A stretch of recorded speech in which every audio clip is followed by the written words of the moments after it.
Agora sim, vamos conversar então com o Ricardo Fernandes, que é representante da Frente à Cidade de Deus do Rio de Janeiro. Olá, Ricardo, você me ouve? Tudo bom? Olá, tudo bem? Sim, estou ouvindo. Ricardo, que bom que você nos recebeu, que bom que você está participando aqui com a gente. Cidade de Deus foi a primeira favela do Rio de Janeiro, inclusive, a ter confirmado casos do novo coronavírus, né? E a partir disso, vocês começaram a articular essa frente com ações para evitar que o novo coronavírus, que é a Covid-19, chegue com ainda mais impacto na comunidade, é isso?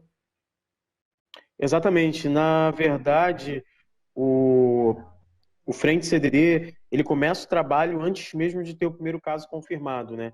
A gente não tinha ciência ainda de algum caso confirmado e a gente já tinha se juntado, percebendo o efeito do Covid no mundo todo, entendendo que dentro da logística favela, o Covid seria 3 vezes mais devastador por conta de várias outras, podemos dizer, pandemias sociais que já existem na favela. Então a gente se juntou enquanto um grupo de moradores, projetos, instituições, ONGs da Cidade de Deus para tentar reduzir os impactos do coronavírus na vida do morador da Cidade de Deus. Qual é a realidade hoje, Ricardo? Então, hoje a gente tem uma realidade, podemos dizer que de certa forma um pouco triste, porque os números aumentaram, ficou muito nítido que a comoção que a gente tem se dá muito mais para a vida europeia do que para a vida latino-americana, para a vida brasileira, porque quando os casos fatais aconteciam na Itália e repercutiam no mundo todo, o desespero e o desequilíbrio das pessoas aqui da Cidade de Deus e de várias outras favelas era muito maior do que quando as coisas acontecem aqui mesmo. Então, eu acredito que devido a algumas influências do governo federal sobre as favelas, fez com que as pessoas, mesmo com todos esses índices de mortalidade, ainda assim estejam cada vez mais na rua, né? E a gente lá tentando fazer com que elas fiquem em casa o máximo possível, ou pelo menos se protejam quando forem à rua. Não há dúvidas de que, por conta desse discurso desencontrado do presidente, fica mais difícil fazer o trabalho de conscientização. Não, fica muito difícil. Você, por mais que dentro das favelas hajam muitos eleitores, também não tem muitos não eleitores do governo federal, mas ainda assim a pessoa está em um lugar de poder, que é ser presidente de um país, e a palavra dele, num momento de desespero da vida das pessoas, tem algum tipo de efeito. Então a gente tem percebido muito isso, a dificuldade às vezes, mas a gente tem estabelecido muito diálogo com as igrejas, estabelecido diálogo com os comércios, para que, de alguma maneira, todas as pessoas ajudem nesse isolamento, mas também não quebrem por conta de uma lógica um pouco difícil, né? A gente já sabe que algumas empresas fora da favela vão ter alguns incentivos, algumas anistias fiscais, mas não se fala nada sobre o comércio, sobre o empreendedor de favela. Então, cabe a nós gerar algum tipo de diálogo, gerar um processo de conscientização para as pessoas ficarem em casa. E caso as pessoas passem a ter necessidade de consumir, que elas consumam interno, façam um consumo interno para que o comércio interno não quebre e o número de desempregados aumente cada vez mais. A gente conversou agora com o Jabes da Brasilândia, aqui em São Paulo, e ele apontou agora, no final da entrevista, o problema da fome que começa a aparecer. Eu sei que vocês têm feito doação de cestas básicas, inclusive pela Frente CDD. Como que você tem observado essa questão da fome? A gente sabe que existem problemas no recebimento do auxílio emergencial, muita gente não conseguiu acessar esse auxílio, que é tão necessário também. Sim, a gente aqui no Frente, a gente já tem 2 meses, então a gente viveu muitos tipos de realidade do processo da pandemia. No primeiro momento, a gente viu o desespero das pessoas de não saberem de onde tirar o dinheiro para comer. Então, eram pessoas que nunca tinham tido dificuldade de comer algo, dificuldade de ter dinheiro para comer algo, para ter o seu alimento em casa, passando a ter essa necessidade. E hoje a gente já vê um cenário um pouco diferente por conta dos trabalhos feitos por pessoas e coletivos internos da Cidade de Deus, ajudado, lógico, por empresas, instituições externas, mas esse trabalho feito pelas pessoas da favela, pelo tanto coletivo quanto indivíduos, é que deu algum tipo de reduzir um pouco esse impacto que teria do coronavírus na Cidade de Deus. É, a questão do auxílio emergencial, a gente tinha uma pessoa na nossa equipe que sabia muitas informações, então a gente, de alguma maneira, conseguiu ajudar muitas pessoas a fazerem as suas inscrições, a tentarem conseguir o seu auxílio, mas nem todas conseguiram. O positivo disso é que algumas pessoas que tinham seu Bolsa Família já ganhavam de forma mais rápida, então, de certa forma, um número significativo de pessoas conseguiram, porque a Cidade de Deus tem alguns aparelhos dos estados, alguns que não funcionam, outros sucateados, mas tem alguns que tem pessoas com um desejo de fazer, com um desejo de trabalhar e, de certa forma, ajudaram muitas pessoas a conseguir o seu auxílio. Mas a fome, ela está aí, né? A grande questão de fazer esse trabalho na favela, na Cidade de Deus, é você entender que nesse momento de pandemia, a fome ela não escolhe a rua, ela não escolhe as regiões mais precárias ou as regiões mais nobres da Cidade de Deus, ela escolhe qualquer pessoa. Então, você ali no trabalho de campo, você tem que se desprender de todos os estigmas, de todos os conceitos que você tinha na cabeça em relação àquelas pessoas que às vezes é seu vizinho, sua vizinha, às vezes tem uma vida totalmente confortável, mas não tem o que comer. E a partir disso que a gente foi para a rua e tem ido para conseguir reduzir o impacto da fome na vida do morador.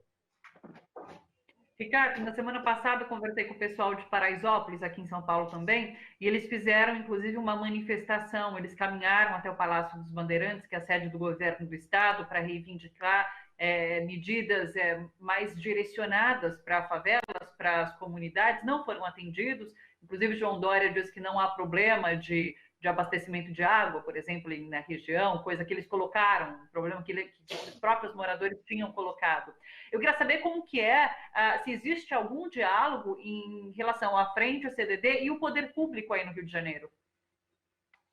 Então, esse diálogo ele passou a se dar depois que houve um incidente da gente, que a gente estava fazendo uma distribuição de cesta básica e teve um confronto armado, né, um tiroteio, e a gente estava ali naquele momento terminando a nossa ação. Então, a partir desse momento, o governo veio tentar canais, né, por meio de alguns deputados progressistas que conseguiram estabelecer esse canal para a gente ter esse tipo de diálogo melhor.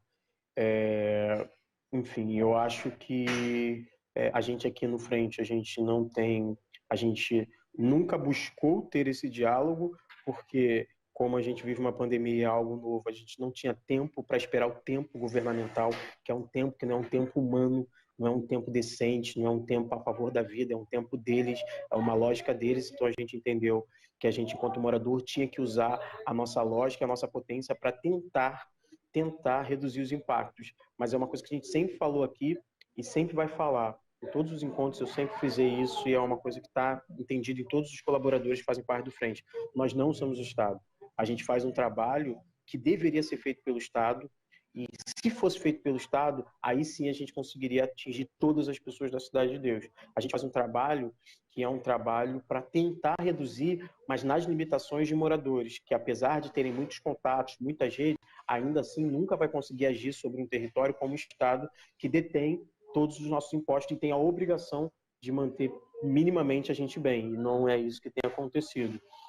Então, o diálogo que a gente estabeleceu foi pós esse momento. A gente, no Frente, não tem um posicionamento de um confronto contra o Estado a partir da polícia, porque é um coletivo muito amplo, então tem várias ONGs, vários projetos que nunca tiveram esse tipo de trabalho, então não seria justo com esses projetos que a partir de agora o Frente tivesse esse tipo de posicionamento, mas a gente entende que a ausência do Estado é o que nos faz existir. Então não faria nem sentido a gente existir se o Estado não fosse tão ausente como é.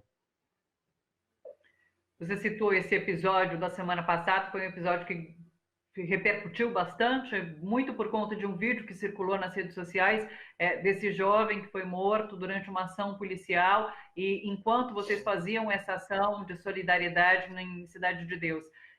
Queria que você comentasse um pouco, porque para além dessa luta contra o coronavírus, existe essa realidade da violência policial, que é uma realidade constante, e agora, em momentos da pandemia, vocês continuam enfrentando essa realidade. Sim, exatamente. A gente continua enfrentando essa realidade, que não é uma realidade isolada da Cidade de Deus, acredito que nem do próprio Rio de Janeiro, e, infelizmente, também não do Brasil. É uma realidade mundial, é a maneira como diversos governos do mundo todo entendem como confrontar a guerra às drogas, dita por eles guerra às drogas, mas um estudo pequeno ou com uma pequena observação do histórico das guerras às drogas e o número de pessoas que morrem através dela, é entendido que a guerra não é contra as drogas, a guerra é contra um tipo de corpo, contra um tipo de CPF, contra um tipo de CEP. Isso é muito nítido em muitos lugares do mundo. No caso do Brasil, isso se dá para as peles pretas, para os CEPs que são direcionados para a favela, porque lá a suposta guerra às drogas, na verdade, mata muito mais a guerra do que a própria droga quem eles estão tentando confrontar. Então, isso significa que esse processo que a gente viveu, né, não é algo limitado ali. Virou mídia no mundo todo, repercutiu no mundo todo, porque é a cidade de Deus. E porque a gente tem redes que conseguem fazer com que uma informação chegue muito rápido em muitos cantos do mundo. Mas isso que acontece ali acontece em outros lugares do mundo, na verdade, em outros lugares do próprio Rio de Janeiro, e ficam silenciados, né? Então a gente até preferiu não tornar o nosso caso como um caso especial, uma catástrofe social, para não invisibilizar várias outras coisas que acontecem na mesma proporção em vários cantos do Rio de Janeiro e do Brasil. Então a gente entendeu que a melhor maneira da gente confrontar isso é dar continuidade ao trabalho que a gente faz, lógico que esteja trazendo todo o questionamento e crítica necessário para isso que a gente vê aí, que está em curso, que é nitidamente um genocídio sobre parte de uma população, mas a maneira que a gente achou mais viável de fazer é continuar o trabalho que a gente está fazendo, de tentar reduzir os impactos do coronavírus. O coronavírus já está na nossa vida há muito tempo e ele, infelizmente, não dá para reduzir o impacto em 2 meses, mas o coronavírus a gente tem tentado e, de certa forma, conseguido algumas coisas com um pouco mais de êxito. Deixa eu tirar uma dúvida com você. Você que aparece naquele vídeo que circulou nas redes, bem indignado? Não. Eu estava em outro São ponto. 2 moços que fazem parte da frente também. Fazem. Eu estava em outro canto, fazendo com outra parte da equipe que a gente estava ali para tentar entender. Enfim, é uma rotina isso, né? Não é algo pontual, como eu já havia falado, mas foi desesperador por conta disso. A responsabilidade de você estar com várias pessoas e você estar ali tentando fugir de um vírus invisível e o outro visível. E, enfim, é uma coisa muito ruim, tudo isso. Mas, assim, a gente sempre volta a falar sobre isso, que infelizmente, isso acontece em muitos outros cantos do Rio de Janeiro e do Brasil, e a gente precisa trazer luz a lugares que isso acontece e ainda continuam apagados, que não tem força, às vezes, de levantar uma hashtag, não tem força, às vezes, de fazer contato com artistas para que o que acontece lá repercuta. E eu acho também que a grande questão é que a gente vai repercutindo casos isolados e as soluções nunca surgem. Então, a gente precisa muito passar para a página 2 e entender qual é o formato de se indignar, de se manifestar, de se levantar contra algo que está em curso há tanto tempo no Brasil, e esse algo, pelo menos, reduzir os impactos, pelo menos reduzir o curso dele, porque, pelo que parece, a cada ano é mais crescente o número de vítimas por conta do suposto confronto à guerra às drogas. Sim. Ricardo, no que depender da gente, o espaço está aberto para a participação sempre de vocês. Agradeço demais pela entrevista, pelos relatos que você faz. E é isso. O espaço está aberto. Quando quiser, é só contatar a gente. Obrigada, Ricardo. Parabéns pelas iniciativas. Tá bom, muito obrigado. Fica bem a todos e todas. Quem puder, fique em casa. Quem não puder, saia protegido. É isso. Tem que CBD. Nós por nós e pelos nossos.